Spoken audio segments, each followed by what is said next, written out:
Yo, what's going on, guys? It's Deity. Blizzard finally released the pre-patch for Dragonflight, and in this pre-patch they released a bunch of features like the new UI system layout and the new talent system, which might I say is really cool to see. I've enjoyed everything that they brought to pre-patch so far. But upon the release of pre-patch, I've come into a bit of a problem. I have no idea what works well at level 60. So I spent a good portion of today trying to figure out what builds will work best during Dragonflight pre-patch. And I wanted to share my findings with you guys, so that's why I'm making this video. So before I start talking about the talents, I just wanted to point out that I stream Mythic Plus and Raid at twitch.tv/lfdeity. If you guys have questions about this build or just want more information about Enhancement Shaman in general, please feel free to stop by at my Twitch and ask me questions. I do not mind answering them at all. And with that out of the way, let's get into it. So with the testing I had done, I could only come up with one clear AoE build that worked really well for Mythic Plus, and unfortunately right now the Fire Nova build still reigns supreme when it comes to AoE. I understand not many people are a fan of this playstyle. I'm personally not a fan either, but it is the best AoE build right now for enhancement. So let's go ahead and get into the talents for it. The most noticeable things that I've done with this build is go all the way down the right side into Lashing Flames, since this is where our main source of damage is going to come from.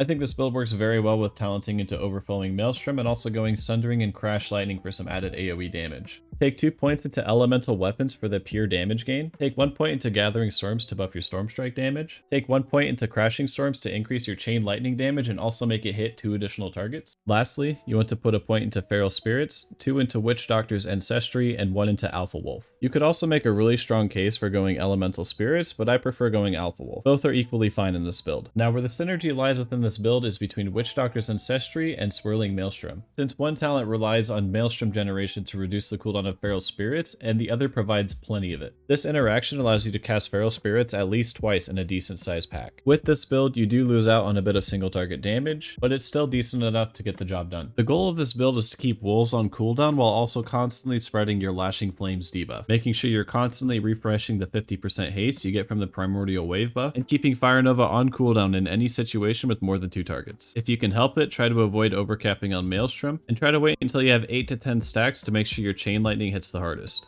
If you already have experience using the Fire Nova build, it won't be that hard to pick up again, since nothing's changed fundamentally. The only difference is that your Wolves will be coming off cooldown faster, and casting Fire Nova will grant you about half of your bar in Maelstrom. This is pretty much the only build that I can see working in AoE so far, so let's get into the single target builds. Currently there are plenty of builds going around for single target since there's so many talent and legendary variations, so I'm only going to show you the ones that I thought worked the best and that I noticed the most gain from. The first build I'm going to show you is very similar to what we ran in Season 3 and Season 4 of Shadowlands. There's not really much different from before, except for the fact that we have Doom Winds and 2 charges of Elemental Blast. This build is probably the most consistent damage-wise, so if you want to play it safe with a single target build, this is probably the best build you can run. I should point out that Ashen Catalyst and Sundering have roughly the same DPS, so if you prefer running one over the other, feel free to do so. If you're like me and you're bored of this playstyle, luckily there's another build we can use. This build simply utilizes the fact that we can use the Ascendant's cooldown along with the deeply rooted elements legendary. This interaction makes the build kind of cool and fun to play. The goal is to pretty much talent into anything Storm Strike related, such as these talents right here, while also taking 1 point into Molten Assault to refresh your Flame Shock dot. Taking Static Accumulation and Thorums allows you to endlessly spam Wind Strike when you're in Ascendance form, without the risk of overcapping on Maelstrom. The build is pretty straightforward, just make sure not to overcap on Maelstrom and make sure to keep Elemental Blast on cooldown. Use Ascendance and Doom Winds on pull and continue to use them whenever they're up. That pretty much sums up everything I wanted to share with you guys. Thank you guys so much for stopping by. If you guys have any questions or suggestions, please be sure to leave them in the comments below. These videos do take a bit of time to make, so I'd really appreciate if you guys left a like and a sub as well. Don't forget to stop on my Twitch. I'm live fairly often, so if you have any questions you want to ask me, you can feel free to do so there.